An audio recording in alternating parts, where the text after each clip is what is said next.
Salut,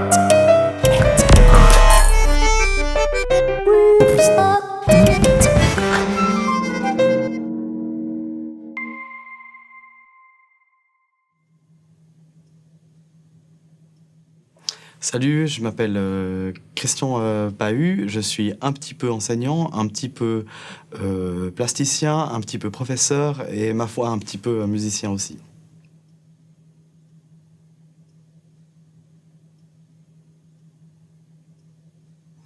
D'accord. Ah, bon, alors avant tout, comme tous les musiciens, je suis d'abord un écouteur, donc un écouteur de musique. J'ai longtemps écouté de la musique avant d'en faire. J'ai commencé assez tard. Mes premiers souvenirs un petit peu marquants à travers les disques, il y en a quelques-uns comme ça qui continuent à résonner un peu dans ma mémoire. Le premier, c'est le premier album de Kraftwerk, quand ils étaient encore en formation, on va dire rock. Et puis le premier morceau du premier disque s'appelle Ruckzuck ou Ruckzuck. Le deuxième souvenir comme ça marquant, c'est un morceau des Creedence Clearwater Revival qui s'appelait Keep on Chugging. Il y avait une version, tout ça ce sont des disques de mes parents, hein. Il y avait une version live qui m'avait marqué. Et puis One of These Days des Pink Floyd. Donc voilà, c'était la musique des parents qui m'ont marqué. Puis quand j'y repense, il y a un lien comme ça entre ces morceaux que moi je fais, qui est l'idée de répétition d'un même motif, et puis l'idée d'intensité. À partir de là, moi j'ai su que l'instrument qui allait me plaire, peut-être pour ça, pour exprimer ces choses-là, cette intensité, et qui était le plus simple pour y parvenir, c'était la batterie.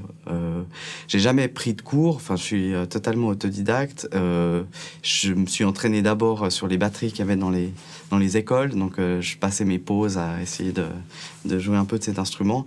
Puis ensuite, je me suis lancé dans la musique avec les amis, c'est-à-dire qu'on avait envie de créer un groupe qui s'appelait Honey for Petsy. On n'avait jamais eu d'instruments à nous avant ça, donc on a acheté nos instruments et commencé à essayer de créer des morceaux. La musique aussi de l'époque nous aidait dans ce sens-là, c'est-à-dire c'était le grunge, l'après-punk, l'idée qu'on puisse faire de la musique sans savoir véritablement jouer, ça nous a motivés pour se lancer là-dedans. Et on se trompait, hein, effectivement, peut-être, mais on a gardé ce côté autodidacte. C'est vrai que moi, j'aurais jamais pu me soumettre comme ça à l'idée d'apprentissage. Enfin, il fallait que ce soit lié à quelque chose d'immédiat. Voilà, on a fait un peu notre bout de chemin. Moi, comme j'expliquais avant, Kraftwerk ou d'autres choses liées à la musique électronique m'ont intéressé avant le rock. Et assez vite, je me suis intéressé un petit peu à ces choses-là. Donc c'est vrai que je faisais de la batterie, puis à côté, j'essayais de bidouiller des machines, avec peu de moyens. Hein, puis c'est vrai que j'ai un peu mené ça en parallèle. Donc ensuite, j'ai fait un autre groupe qui s'appelle Larita, qui est le versant un peu plus pop de ces recherches électroniques. Et puis, j'ai été amené à faire des musiques pour le film, pour la pub des fois, pour le théâtre, la danse, où je pouvais exprimer ces choses-là en solo.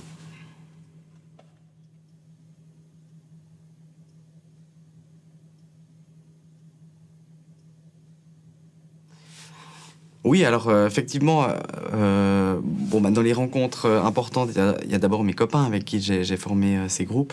Ce sont d'abord des copains, ensuite on s'est dit qu'on pouvait faire de la musique. Puis aussi les rencontres que j'ai pu faire, notamment Francis Baudevin, qui est artiste, qui est professeur, et puis qui est aussi grand amateur de musique. Et grâce à lui, j'ai pu comprendre qu'il y avait des liens possibles entre la musique et les arts plastiques, qui étaient les deux choses qui m'intéressaient. C'est vrai que Ben voilà, dans ma carrière très succincte d'artiste plastique, c'est des choses que j'ai essayé d'intégrer. Que ce soit par le biais d'installations, de pièces sonores, ou alors de performances qui ont trait au son, la manière dont on peut le percevoir, comment on peut le distordre, enfin, toutes ces choses-là m'intéressent, oui.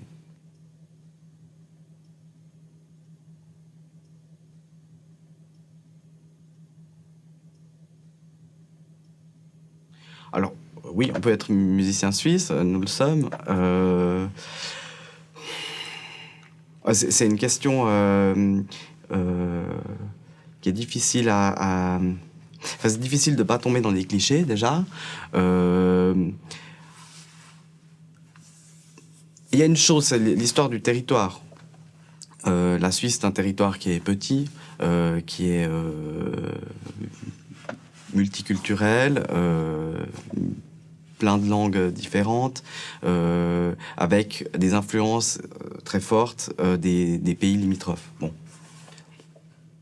Ça, c'est un avantage, c'est qu'il faut tout de suite se démener pour pouvoir communiquer avec des cultures un petit peu différentes. Après, qu'est-ce qui est commun à nous tous, Suisses? Peut-être que ça pourrait se résumer par les institutions. Bon. Après, quand on est artiste, on réfléchit pas trop aux institutions quand on est en train de faire ou produire. On travaille ensuite avec ces institutions, mais en tant qu'artiste, créateur ou artisan de ce côté, on n'a pas cette question en tête. Donc voilà, c'est pour ça qu'on est peut-être souvent emprunté.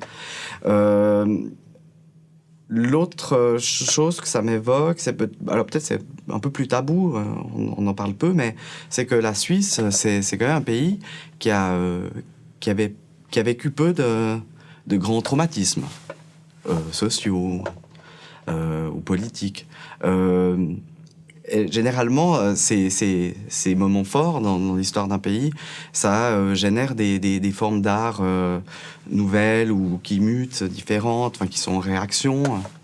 C'est vrai que le punk en Angleterre, sans le gouvernement qu'il y avait à l'époque, peut-être qu'il n'aurait pas pris cette forme. Le krautrock en Allemagne, s'il n'y avait pas eu la Seconde Guerre mondiale, puis l'idée de vouloir produire quelque chose de typiquement allemand, sans avoir ce poids comme ça des Américains, ben voilà, ça n'aurait pas vécu peut-être. En Suisse, on a vécu des changements, il y a eu aussi des mouvements pour obtenir des salles de concert, parce qu'il y en avait très peu, notamment à la fin des années 70, début 80. Mais c'est vrai qu'il n'y a pas eu ces grands traumatismes. Donc, on se réfère beaucoup à des cultures qui sont aussi étrangères. Donc voilà, c'est un grand mélange de tout ça.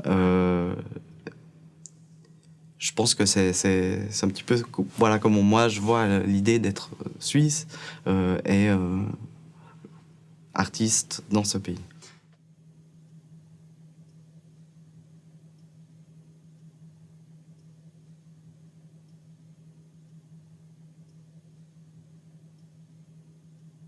Oui, c'est vrai que ce prix, il fait vraiment plaisir.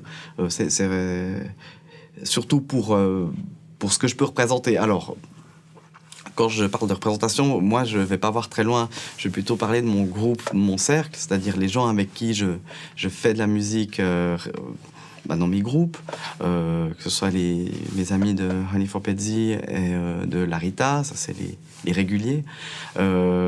Effectivement, c'est un prix que je reçois moi, mais je le partage avec ces gens parce que c'est une création qu'on a faite ensemble. Après, il y a effectivement mes projets solo, je suis peut-être le plus actif, mais le noyau dur de cette création-là, elle s'est faite avec ces gens. Donc, après, est-ce que je représente... je ne me pose pas cette question.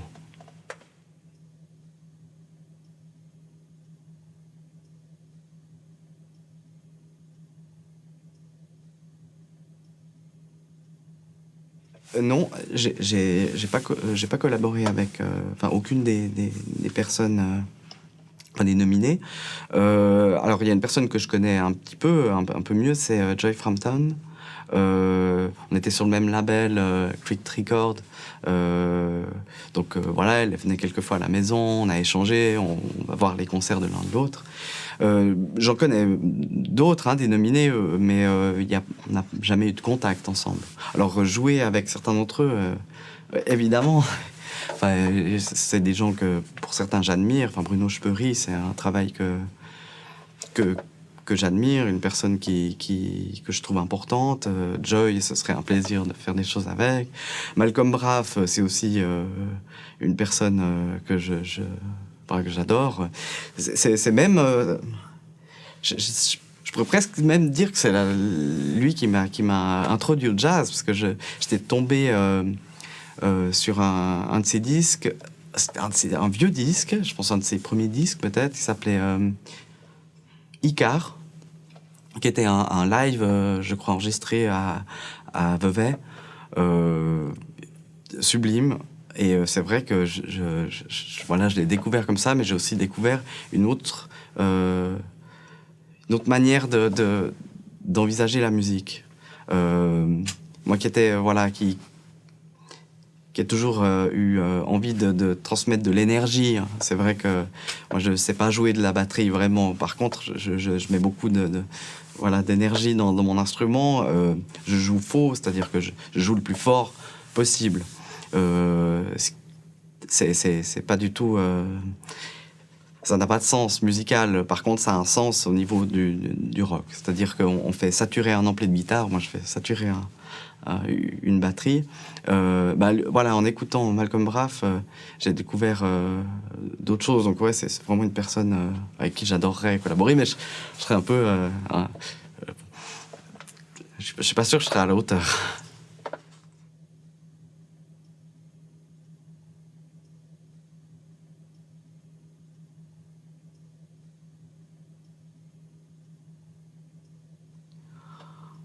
Oh, il faudrait que je sois devin pour ça. Ça, c'est le principe du cadavre exquis, c'est que justement, c'est la magie. On produit des choses par petits bouts et puis on découvre le résultat à la fin. Alors, les cadavres exquis, il y en a des très beaux, puis il y en a qui ratent, mais c'est le jeu.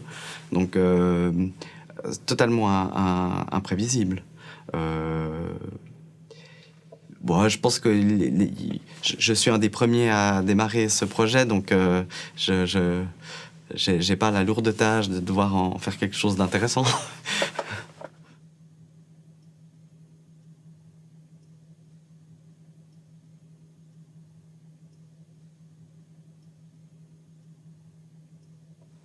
Euh, Il y en a plusieurs. Bon, souvent, les expériences un petit peu marquantes sont souvent en dehors des lieux dédiés à la musique uniquement. Je me souviens avoir joué dans un château, un vieux château en ruine au Tessin. C'était magnifique. Je me rappelle plus du lieu exactement. Autrement, alors, mais il y a déjà les familles de chœur. Enfin, pour moi, le Romandie, qui est la salle de la ville où je vis, évidemment, c'est un lieu important. Après, il y a des lieux qui sont importants pour l'atmosphère un peu, mais de la façon dont aussi ils sont dirigés ou comment ils sont envisagés. Je pense totalement au Bad Bone, à Dudingen. J'aime la personne qui programme ce lieu. J'aime bien sa vision. J'aime la manière dont il le fait vivre. Voilà, c'est des choses qui sont aussi importantes. Elles dépassent peut-être juste voilà, l'atmosphère, le lieu géographique. Cela dit, le Bad Bone, c'est un lieu tellement incroyable, perdu au milieu de rien. C'est vrai que ça, c'est un lieu spécial, ouais.